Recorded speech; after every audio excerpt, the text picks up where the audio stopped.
आज हम पढ़ेंगे विशेषण। विशेषण किसे कहते हैं? विशेषण शब्द का अर्थ होता है किसी शब्द की विशेषता बताने, और विशेषण शब्द का काम संज्ञा या सर्वनाम शब्दों की विशेषता बताना होता है। यही विशेषण का अर्थ होता है। विशेषण शब्द के अर्थ के साथ ही विशेषण शब्द की परिभाषा जुड़ी हुई है। तो नीचे हम आपको विशेषण की परिभाषा बताते हैं। विशेषण की परिभाषा है, विशेषण वे शब्द होते हैं जो संज्ञा या सर्वनाम की विशेषता बताते हैं। ये शब्द वाक्य में संज्ञा के साथ लगाकर संज्ञा की विशेषता बताते हैं, जैसे लंबा, बड़ा, भारी, सुंदर, कायर, टेढ़ा मेढ़ा, खट्टा आदि विशेषण शब्दों के उदाहरण हैं। अब विशेष्य कैसे कहते हैं? विशेषण जिस संज्ञा या सर्वनाम की विशेषता बताता है उसे विशेष्य कहते हैं। दूसरे शब्दों में विशेषण से जिस शब्द की विशेषता प्रकट की जाती है उसे विशेषण कहते हैं।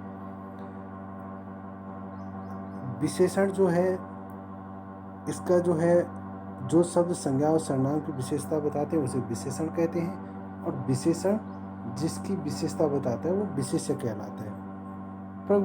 परिविशेषण विशेषण की विशेषता, विशेषण की विशेषता बताने वाले शब्द परिवेषण कहलाते हैं। जैसे राम बहुत तेज दौड़ता है, तो यहाँ राम विशेष्य है, बहुत परिवेषण है एवं तेज विशेषण है। इस प्रकार से हम विशेषण के भेद जानेंगे कि विशेषण के कितने भेद होते हैं। विशेषण के 4 भेद होते हैं: गुणवाचक, संख्यावाचक विशेषण, परिणामवाचक विशेषण और सार्वनामिक विशेषण। इस प्रकार से संख्यावाचक विशेषण के 2 भेद होते हैं: निश्चित संख्यावाची विशेषण और अनिश्चित संख्यावाची विशेषण। परिमाणवाचक के भी 2 भेद होते हैं: निश्चित परिमाणवाचक विशेषण और अनिश्चित परिमाणवाचक विशेषण। इस प्रकार से विशेषण संबंधी जो महत्वपूर्ण बातें हैं, हिंदी में विशेषण शब्दों के आगे विभक्ति चिन्ह नहीं लगते हैं, जैसे अच्छे, घर का और वीर मनुष्य, इनके आगे जो है विभक्ति चिन्ह नहीं लगाए जाते हैं।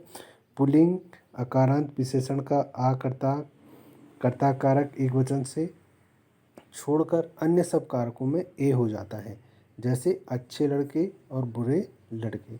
विशेषणों की विशेषता बताने वाला शब्द ही विशेषण होता है, जैसे बहुत सुंदर घर, विशेषण की विशेषता। ठीक है ना, बहुत जो है यहाँ पे जो है क्या है, विशेषता बता रहा है। आगे हम देखेंगे कि विशेषण जिन शब्दों के द्वारा संज्ञा के गुण अथवा दोष का बोध होता है उन्हें गुणवाचक विशेषण कहते हैं। पहला जो विशेषण है, गुणवाचक विशेषण के प्रमुख रूप इस प्रकार हैं कि जैसे भाव में आएगा, भाव में अच्छा, बुरा, दयालु। काल में जो है, जो समय बोलते हैं उसमें आगे पीछे, नया पुराना, अगला। स्थान में जो है, किसी स्थान का जो है होगा शहरी, पहाड़ी, पंजाबी या ग्रामीण। आकार में लंबा, ऊंचा, छोटा और चौड़ा। इस प्रकार से जो है दूसरा जो है संख्यावाची विशेषण है। जिन विशेषण शब्दों से संज्ञा की संख्या का बोध होता है उन्हें संख्यावाची विशेषण कहते हैं। जैसे 1 मेज, 4 कुर्सी, 10 पुस्तक, कुछ रुपये।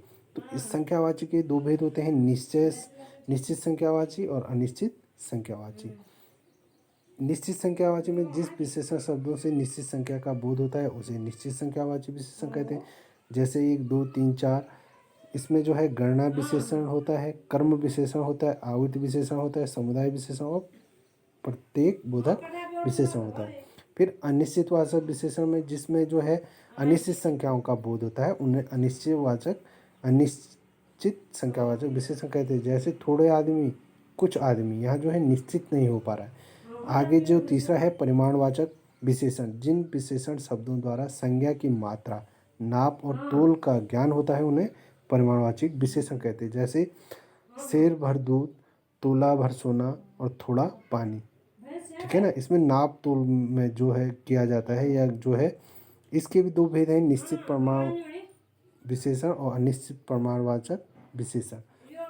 निश्चित परिणामवाचक विशेषण में जिन विशेषण शब्दों से संज्ञा की निश्चित संख्या का बोध होता है उन्हें निश्चित परिमाणवाचक विशेषण कहते हैं। जैसे 1 लीटर दूध, 10 मीटर कपड़ा, 1 किलो आलू। तो यहाँ पे जो है निश्चित संख्या के बारे में हमें जानकारी मिली है। अनिश्चित परिमाणवाचक विशेषण, जिन विशेषण शब्दों से संज्ञा की अनिश्चित मात्रा का बोध होता है वो अनिश्चितवाचक परिणाम वाचक विशेषण कहलाते हैं। जैसे थोड़ा दूध, कुछ शहद, बहुत पानी। तो यहाँ पे जो है अनिश्चित संज्ञा शब्द है ये, थोड़ा, कुछ और बहुत। चौथा है सार्वनामिक विशेषण, जो सर्वनाम शब्द संज्ञा के लिए विशेषण का काम करते हैं उन्हें सार्वनामिक विशेषण कहते हैं।